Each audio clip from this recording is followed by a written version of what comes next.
amazing privilege to do it because I, as an artist, have figured out that this is a retrospective, but there's a big shift occurring in John's work. And I'm going to talk a little bit about that. And people might say it's maybe quite difficult to talk about John's work because it's not perhaps as traditional as other forms of painting. There would be, you know, magpies which we recognise from the real world, and there would be photographs embedded in them, or shapes, or people.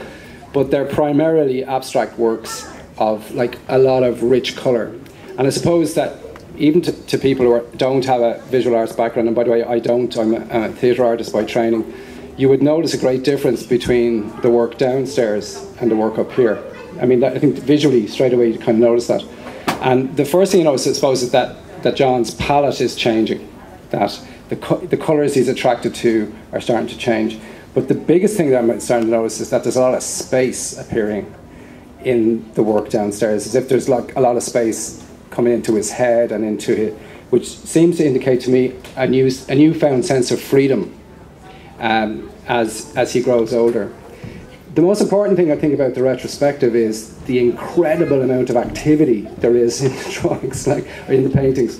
I mean, I think the magpie is the icing on the cake of extraordinary amounts of energy, and I think it very much ties into, although John's a very laid-back fella, I think there's a phenomenal amount happening inside that man that really comes out onto his canvas, where he piles paint out and piles figures and shapes and letters and ideas, as if he couldn't get it out fast enough and couldn't express himself more fully than he does in all of that work.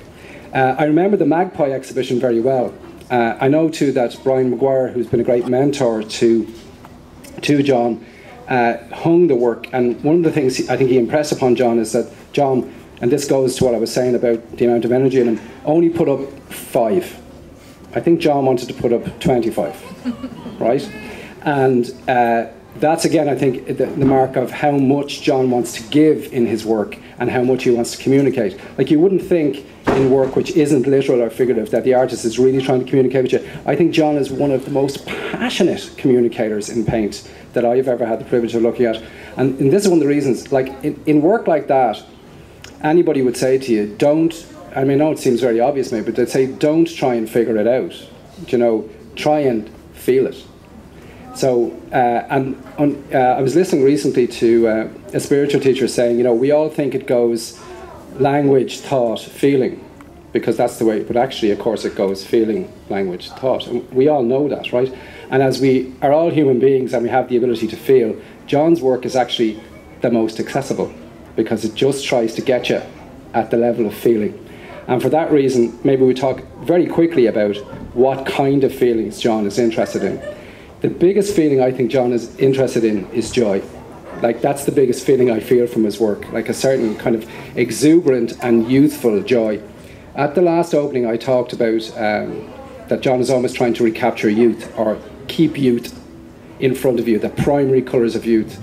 And I think that's true. But if you notice, I think the colours are changing to the colours of an older, more thoughtful, more reflective kind of, right?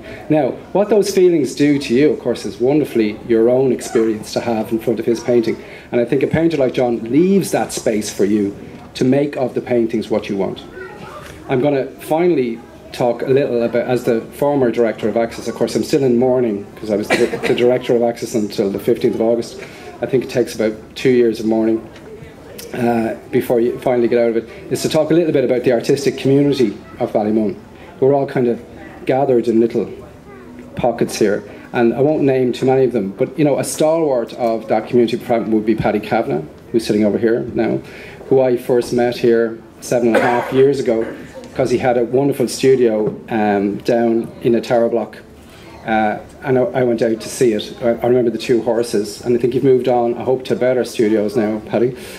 Bigger horse, yeah. And then there's visiting artists like Pat McGrath, who is a resident teacher and artist here in Axis. People like Rita, who's a photographer. Ray Corcoran, who probably will die that I called him an artist, but is, you know, a writer and, you know, very involved in music. I'm not trying to leave anyone out, but there is a huge artistic community in Ballymun, and it doesn't flaunt itself. It simply connects very easily. It's also a very easy place to come and work.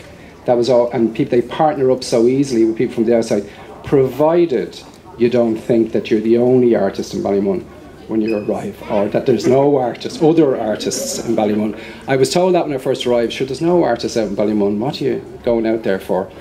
Well, you know, among 20,000 people, particularly under the pressure cooker conditions of Ballymun, you're going to find a lot of creative activity, and that's the case. Of course, Cecilia, I meant to mention you as well. I don't know how many times you've exhibited in Axis, but I know are you about to do it again? No, you're about to do it elsewhere. 2014. Okay. So, as I say, welcome to all of them, and to you that are visiting, no matter where you're from. The big thing about Axis, which is very important to everyone who works here, is that it is a place of high standard, but you feel very connected and at home in it almost straight away. I mentioned you as well, Googie, because one of your paintings is downstairs. Oh, is it still there? It is still there, yeah. You donated a painting here. And when I first arrived here, people were and still are, very proud of the fact that we've got one of your paintings downstairs. We probably don't tell people because we're afraid that it's grown in such value it might become attractive.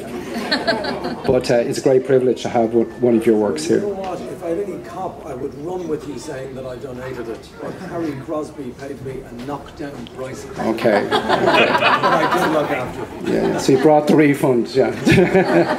So finally, while I declare this wonderful retrospective by John Duffy open, I know John wants to say a few words.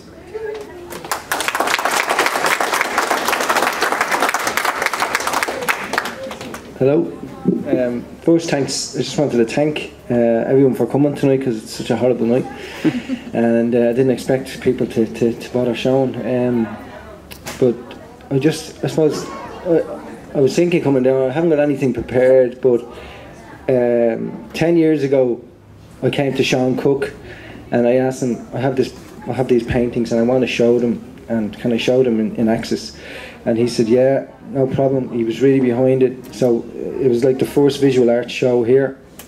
And after that show, I brought the catalogue, and I wanted to be appraised and find out where I'm at. And I got connected with Brian Maguire, and he spoke to me. And I think I was depressed for about 2 weeks because he just, you know, he was so real with me and told me where I was at.